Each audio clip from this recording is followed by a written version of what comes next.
Fazem 5 anos que eu venho treinando, estudando, testando novas coisas e trabalhando na área da musculação. E por mais que ao longo de todo esse tempo tiveram vários momentos que eu parei de treinar, ou que eu treinei com menos foco, me alimentei com menos foco, ou fiz tudo com foco, mas fiz da forma errada, então treinei da forma errada, comi da forma errada, dormi da forma errada, não controlei meu estresse e etc. Apesar de tudo isso, eu consegui ganhar 34 quilos ao longo de todo esse processo. Eu comecei pesando 72 quilos, sendo falso magro, com uma genética totalmente mediana, com percentual de gordura alto e pouco músculo, então era basicamente pele, osso e gordura dentro do meu corpo, igual eu creio que a boa parte das pessoas que começam a treinar, mas esses 72 quilos se transformaram em 106 agora no final do último booking, que finalizou agora em março, e agora eu já comecei o processo de cut, então eu tô com uns quilinhos a menos do que isso. O resultado até aqui foi muito bom, mas assim, eu tenho 100% de certeza que ele poderia ter sido muito melhor se eu fizesse tudo certo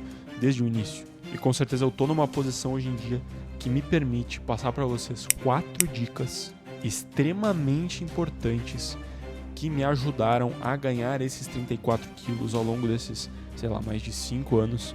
E com certeza, se vocês aplicarem, vão ajudar muito nos treinos, vão ajudar muito em todo o processo dentro da musculação aí na vida de vocês. E com certeza, como eu disse antes, se eu tivesse aplicado essas 4 coisas, eu certamente teria tido resultados muito mais rápidos do que eu tive dentro da sala de musculação.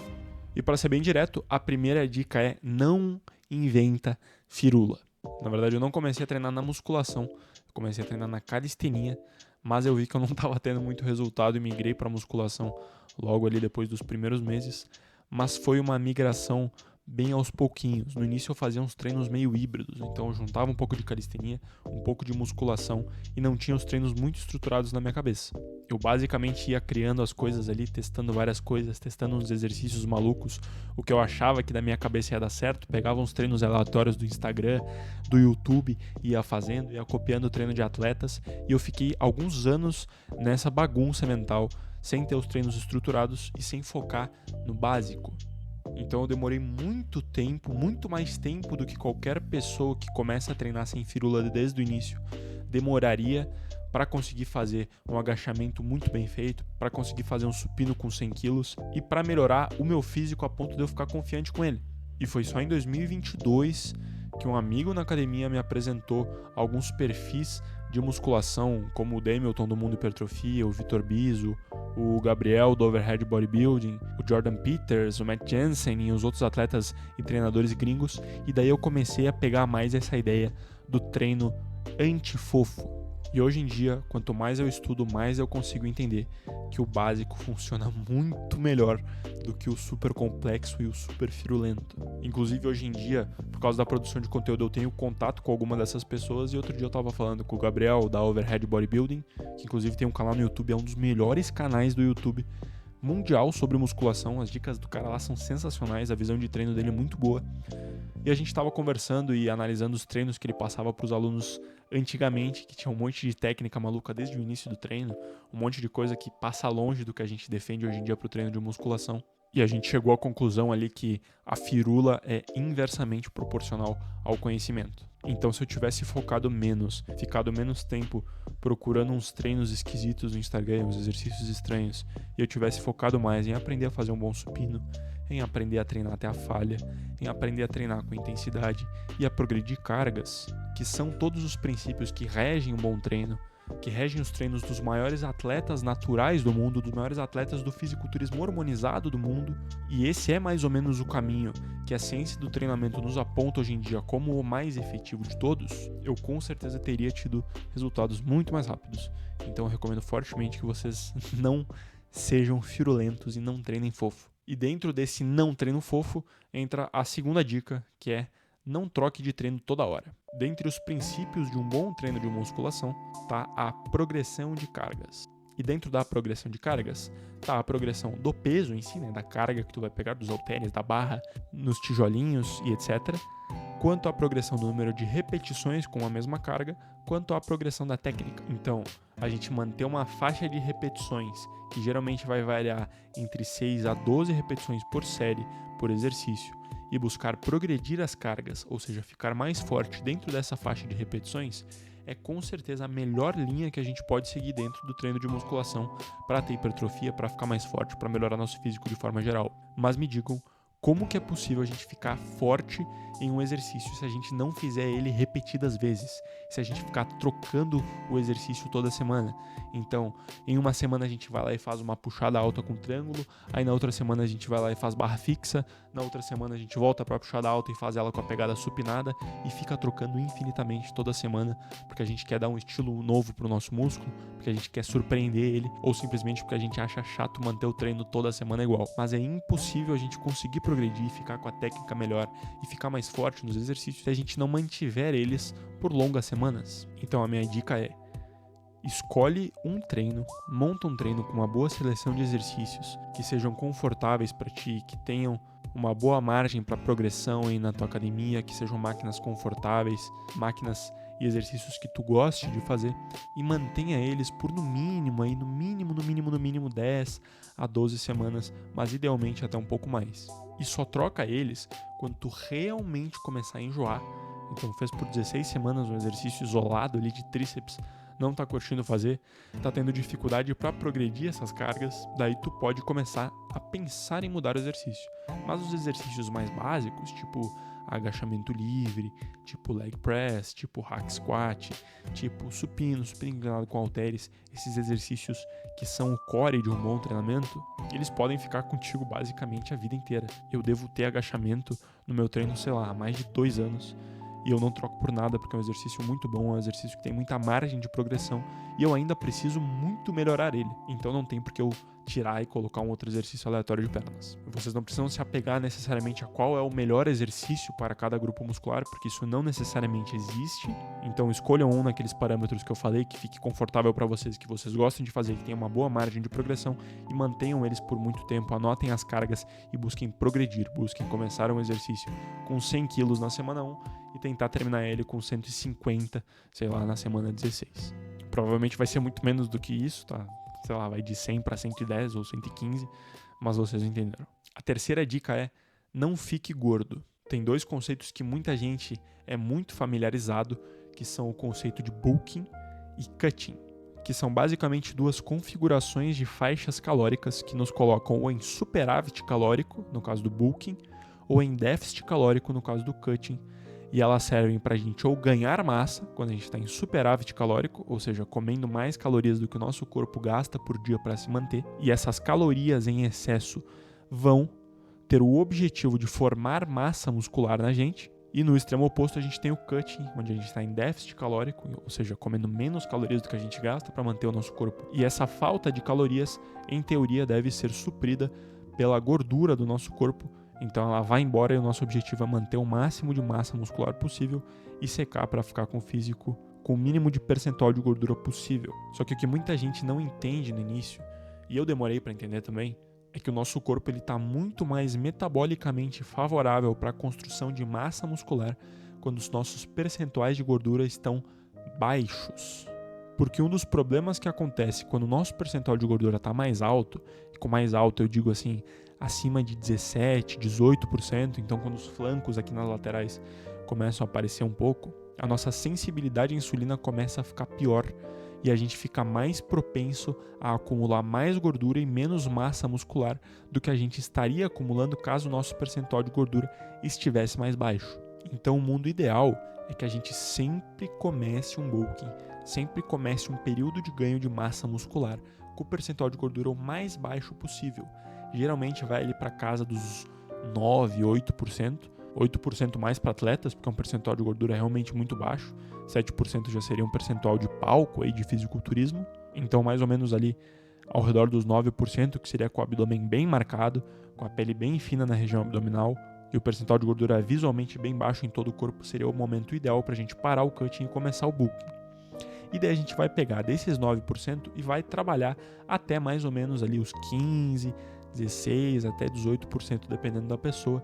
E isso vai durar um período aí de, sei lá, o máximo de tempo que a gente conseguir basicamente. Se conseguir manter por 10 meses, se conseguir manter por 12 meses, é o cenário ideal, mas às vezes vai durar menos tempo. Só que uma coisa que acontece é a pessoa não querer ficar muito franga e diminuir muito o percentual de gordura, e daí começar um bulking sem ter o abdômen aparente, E daí isso vai virar uma bola de neve, porque o bulking vai ter que ser curto. Então tu vai resolver começar o bulking, por exemplo, quando tiver com 12%, e tu vai parar quando tiver com 16%. Então essa margem de 4% de percentual de gordura, ela vai se embora muito rápido, o teu bulking vai durar pouco tempo e não vai ser tempo suficiente para tu conseguir criar real massa muscular.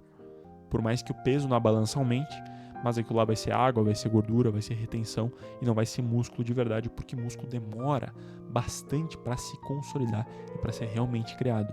Então assim, quando tu olhar para o teu corpo e tu ver que tem gordura para perder e tu tiver na dúvida se tu começa um bulking ou se tu começa um cutting, vai por mim e começa a pensar no longo prazo, faz um cuttingzinho, baixa mais um pouco esse percentual de gordura e depois tu pensa em ganhar massa. Porque se tu quiser ganhar massa gordo, tu só vai ficar mais gordo ainda e vai ganhar pouca massa e vai ter que fazer um cutting mais longo ainda, vai sofrer mais depois. Então seja racional nessa escolha. E outro ponto rápido aí é que é pra gente ter paciência com esse processo, tá? Porque quem consome conteúdo de musculação no YouTube geralmente consome do pessoal hormonizado, do pessoal atleta, atletas de Mr. Olympia, etc. E geralmente os processos de mudança corporal deles são muito rápidos. Então, às vezes em 12, às vezes em 9, 8 semanas eles já começam a se preparar para um campeonato e conseguem secar muito rápido e manter muita massa muscular. Só que isso não acontece com indivíduos naturais. Então, geralmente, quando a gente olha o fisiculturismo natural, os processos de cutting são muito mais longos. Então, geralmente é ao redor de 16 semanas, por exemplo. Porque tem que ser um negócio um pouco mais calmo, não pode ter uma restrição calórica muito alta, senão a massa muscular vai pro caralho. E bem como o cutting tem que ser longo, o bulking tem que ser mais longo ainda. Então, igual eu falei pra vocês, de 10 a 12 meses é um período super comum e super ideal. Inclusive, se conseguir manter mais do que isso com o percentual de gordura controlado, pode manter sem problema nenhum, porque massa muscular demora para ser construída. E a última dica para finalizar é extremamente importante. Tentar não parecer frango. Sendo frango, só te deixa mais frango ainda. Isso também se aplica um pouco na questão da dieta anterior ali, de querer ganhar massa muscular estando gordo, mas aqui eu quero falar especificamente da qualidade da técnica / execução dos exercícios. Porque assim, sendo bem direto com vocês, eu sei o quão humilhante é tu ter que pegar um halterzinho de 5 kg para fazer elevação lateral. É horrível, dói no nosso ego, é um pezinho ridículo, geralmente é um pezinho colorido em um monte de academia, peso de fisioterapia, que as mulheres, que as idosas da academia pegam, mas às vezes quando a gente começa a treinar, a gente tem que usar esse peso para fazer elevação lateral, ou seja lá qual exercício seja. Só que como isso dói na gente, como a nossa franguitude fica estampada na nossa cara, a gente comete o erro idiota de querer pular etapas e querer pegar, por exemplo, um halter de 8 quilos, e daí a gente acha e fica fazendo joguinhos mentais para achar que a gente está fazendo uma execução ok e está conseguindo fazer elevação halter com 8 quilos, quando na verdade o movimento está totalmente ridículo e a gente não está realmente trabalhando a parte lateral do nosso ombro. E daí, por mais que pro nosso ego aquilo pode ser que seja bom no curto prazo e a gente pense, pô, eu tô forte aqui, se tu for analisar de fora, vai ser um negócio totalmente ridículo, porque é um cara que entrou na academia ontem tentando fazer um exercício com um pezinho ridículo, que é 8 quilos, com uma execução toda errada. Então é muito mais ridículo do que seria se tu estivesse fazendo uma elevação lateral com 5 quilos, com uma execução perfeita. Isso se aplica para todos os exercícios. Dentro daquela questão da progressão de cargas, é estritamente obrigatório que a técnica esteja perfeita ou no mínimo muito boa para que depois a gente pense em aumentar o peso ou aumentar o número de repetições. E esse é com certeza o maior erro do pessoal que ouve falar de progressão de carga e começa a aplicar nos treinos, às vezes com uma intenção boa, só que acaba cagando na técnica e não tem noção do erro enorme que está cometendo. Aqueles 8 quilos numa elevação lateral ridícula vão virar uma bola de neve, e daí depois tu vai ver que tu vai ficar muito tempo naqueles 8 quilos sem conseguir progredir, porque a tua execução tá ridícula e tu não tá trabalhando a parte lateral do teu ombro. Daí tu vai começar a passar para 9 quilos, e daí a execução vai ficar pior ainda, depois vai passar para 10 quilos com a execução pior ainda, depois 11, 12 quilos com a execução pior ainda, e aquilo vai virar uma bola de neve. Até que vai chegar um ponto que tu vai ver que tu fez uma decisão errada de ter progredido o peso quando tu não deveria ter progredido e vai ter que acabar voltando ali dos 12 para, sei lá, 6 quilos com a execução certa. Fazendo um paralelo, assim, a gente tem que meio que treinar como um estoico, sabe? Não sei se vocês estão familiarizados com o conceito de eudaimonia e hedonismo, mas no momento que a gente dar vozes ao nosso ego para aumentar um peso e fazer uma técnica errada, a gente está abdicando do sucesso no longo prazo em favor de uma sensação boa no curto prazo. Isso é exatamente o extremo oposto do que a gente deveria fazer. Então a gente tem que não dar ouvidos ao nosso ego no curto prazo, fazer a elevaçãozinha lateral com o peso azulzinho da fisioterapia, para que daqui a 2 anos, para que daqui a 5 anos, a gente seja o cara mais forte da academia, fazendo a elevação lateral mais perfeita da academia inteira, com um peso extremamente considerável e um ombro gigantesco. Então vai na calma nas progressões aí, não seja um Enzo treinando, por favor, porque eu cometi muito esse erro, e até hoje, vez ou outra, eu vejo que alguma execução pode melhorar um pouquinho, por mais que hoje todas estejam muito próximas ali da perfeição ou do mínimo muito bom, mas sempre dá para melhorar um pouquinho a amplitude, dá para melhorar um pouquinho a cadência de um exercício ou outro. Então é muito importante ser extremamente crítico e não deixar o ego vencer a racionalidade de vocês, fechou? E antes de passar o resumo aqui de tudo que foi falado para vocês, eu tenho 2 recados super rápidos, tá? O primeiro é que o próximo vídeo aqui do canal vai ser um guia sobre musculação, que vai ser com certeza absoluta o vídeo mais completo de musculação que eu já vi no YouTube mundial. Não tem nada parecido com aquilo. Vai ser um guia que provavelmente vai ter mais de 1 hora, ou se não tiver mais de 1 hora vai ter 50 minutos, onde eu vou destrinchar todos os pontos necessários para que tu consiga saber os princípios corretos para treinar musculação. Então eu vou falar sobre progressão de cargas, eu vou falar sobre intensidade, tempo de descanso, volume de treino, técnica e todos esses pontos que eu sempre falo aqui no YouTube, que eu sempre falo lá no Instagram. Vai ter tudo muito explicadinho. Eu poderia facilmente cobrar e fazer uma masterclass com isso, mas vai ser um vídeo simplesmente gratuito. Então fiquem ligados aí, se inscrevam no canal e não percam, porque com certeza vocês não vão se arrepender. Na verdade era para esse vídeo ter sido lançado inclusive no lugar desse aqui, mas eu acabei mudando a ordem por alguns motivos internos ali. Então eu vou estar inclusive com o cabelo longo nele, porque ele já tá gravado, já tá sendo editado, tá? Mas isso não muda o conteúdo, que vai estar igualmente bom, isso eu garanto. E para quem quiser investir um pouco e já se sentir preparado, aqui embaixo vai ter o link da minha consultoria, onde eu monto seus treinos, monto a tua alimentação, monto um protocolo de higiene do sono para ti conseguir dormir bem e performar bem na vida, ter uma produtividade maior e performar bem nos treinos. Tudo isso dentro de um acompanhamento via WhatsApp, com feedbacks semanais e ou quinzenais, e tudo feito 100% personalizado para ti, para que tu consiga com certeza absoluta botar o melhor shape da tua vida. Então caso tu queira investir um pouquinho de tempo e dinheiro nisso, é um dos links aí na descrição, tá? Um formulário de admissão. Aí caso tenha vagas, com certeza vai ser um prazer receber algum de vocês aí. E os 4 pontos que a gente conversou vão estar aparecendo aí na tela em forma de resumo para vocês tirarem print e conseguirem aplicar aí no planejamento de vocês. Espero que vocês tenham gostado do conteúdo de hoje. Fiquem à vontade na seção de comentários, como sempre, para tirar dúvidas, para deixar uma opinião sobre a iluminação, sobre a edição do vídeo e sobre o conteúdo de forma geral. E eu espero vocês no próximo vídeo. Tamo junto!